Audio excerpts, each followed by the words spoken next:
bridge the gap between who you are on stage and off stage. There was a defining moment for me when I remember I was here, I was in the building, and I was like 2 years into my journey, and I went up to Sharon and I said, I want to be a trainer for you. And she said, and I remember how she responded as well, because I wanted her to do this. Really? Awesome, go you. Like, that's what I wanted in my mind. And instead, she turned around and she said, nice, okay, work hard for it and bridge the gap between who you are on stage and off stage. And I thought to myself, that sounds hard. That's initially what I thought. I thought, what does that mean? Bridge the gap between who you are on stage and off stage. Hey, Paul, can you do me a favor and swivel that TV around and push it towards me so I can read it as much as possible, so I can keep on engaging with everyone? Sure. Good on you, man. You're awesome. Thank you so much. That's great. So this is what it means to me, is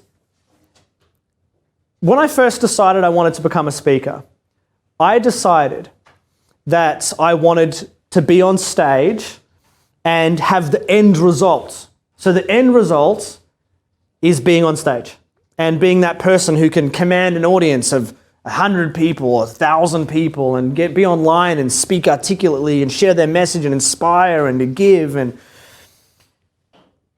But in my real life, I wasn't that. In my real life, I still had a lot of really low self-esteem stuff going on, and I still had a lot of problems around. I was like suppressing all of my emotions, and I had really crappy relationships. And one of the things Sharon taught me was, if you're going to talk about it on stage, you must live it. And I thought, okay, wow, that's a whole other level of standard there. It's not that I can just read it in a book, right? So for example, Joe says in Foundations Weekend, say yes and figure out how. Now, if I'm going to talk about that as a speaker, guess what I need to do inside my life? I need to say yes and figure out how. And if I'm not doing it, I can't say to someone else, do it. That's being a hypocrite, right? I'm not going to be that person. I'm not going to be that trainer where I say, this is what you guys should do with your life. And then someone says, are you doing that? Oh, I don't do it. I just tell you guys to do it. That's inauthenticity. Someone just said authenticity, which is awesome. So we need to embody everything that we talk about. So for example, right? Say for example, you start running trainings and you start teaching stuff from Foundations Weekend. I recommend that. And you're going to start teaching someone about above the line, below the line. Well, guess what you have to do in your life? You got to live above the line. Now, this is the thing though. When I worked all this out, because Sharon pointed out to me, when I worked it out, I thought, yes.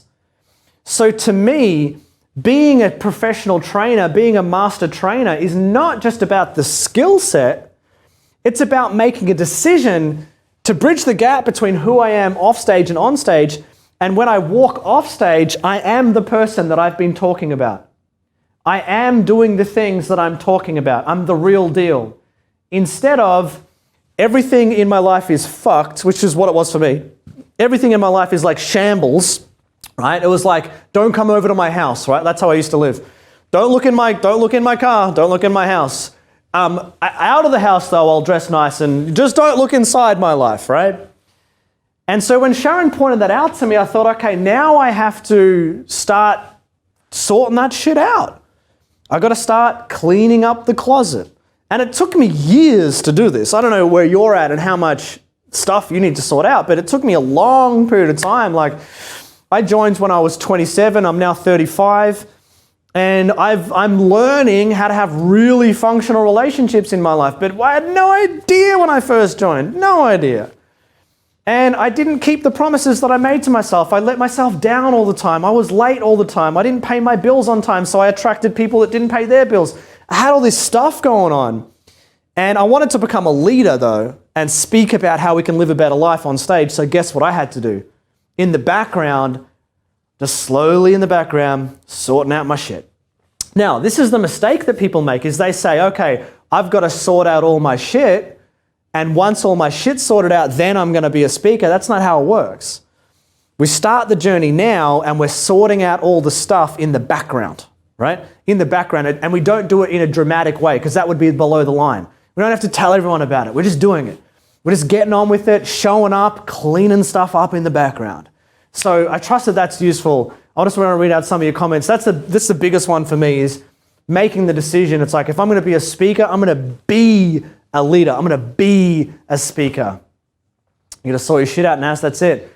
Leanne said, time to raise your standards. Ashley says, mind-blowing. Sophia, you're so spot on. I can't teach saying yes and figuring out how if you don't say yes and figure out how. You guys might have heard me share this story before, but this is a great reminder. So years ago, I was studying, I was studying how to run the foundations training, and I've run that a handful of times. And so it's good to be able to have me as a backup every now and then. If Joe can't run it, I'll come in and run the foundations training. So what I'm doing is I've never run the foundations training before, although I have done TCI trainings, just to explain where I was at. And at this point in my training career, I'd never done a coaching session, never delivered a coaching session on stage before. But I've done, at that point, I probably did about 4,000 paid hours of coaching. So I'm like well equipped as a coach, but just never did it on stage before. And I'm sitting at the back of the room and I'm watching Joe do the training, and I'm taking notes because I'm the understudy at this point. And Joe comes up to me in the break and he says, hey, we're about to do a coaching demo in the training. You're going to take over the training at some point. Would you like to come up and do the coaching demo? And instantly I told myself all this bullshit in my head. I thought, I'm not ready. I can't do it. This is bad timing. You didn't tell me you were going to ask me that. I wish I had more time to prepare. I'm not ready. I'm afraid. No, thank you. And essentially I said to him, nah, that's okay. You run this one. I'll just watch. And he goes, okay, walks away. And then this is the thing. I love this. If you hang around TCI enough, you get this all the time, is that as soon as you do something that's below the line, you hear some kind of message on a training on Moodle, or even if you call up TCI, you hear it on hold. You hear Sharon, me, or Joe, or someone say something that you need to hear that's the loving slap in the face that you want and that someone who loves you actually gives. And so Joe gets up on stage after the break. It's a break for about 20 minutes. Joe gets up on stage and then he says exactly these things. He says, now, one of the things I want to share with you guys is that when you're coaching and when you're speaking and when you're running your business, opportunities are going to come your way all the time that you feel like you're not ready for. They're going to come your way all the time. And you are never going to feel ready for them. So don't focus on needing to feel prepared for the events that are coming your way. Instead, say yes to them. Because if something's come your way, the only reason why it's come your way is because you're ready for it. And you've got to say yes to it. And I'm sitting there at the back of the room and I'm thinking, oh my God, shut up, Joe. This is exactly what I don't want to hear, but it's what I want to hear at the same time. And I just thought it was just perfect timing. And so then he came to me, Ashley said, boom, it's exactly what it was. And then he came to me again in the next break and I said, sheepishly, I said, is it okay if I actually run that session? He goes, yeah, sure. Like, no big deal. Like, he doesn't know what's going on inside my head.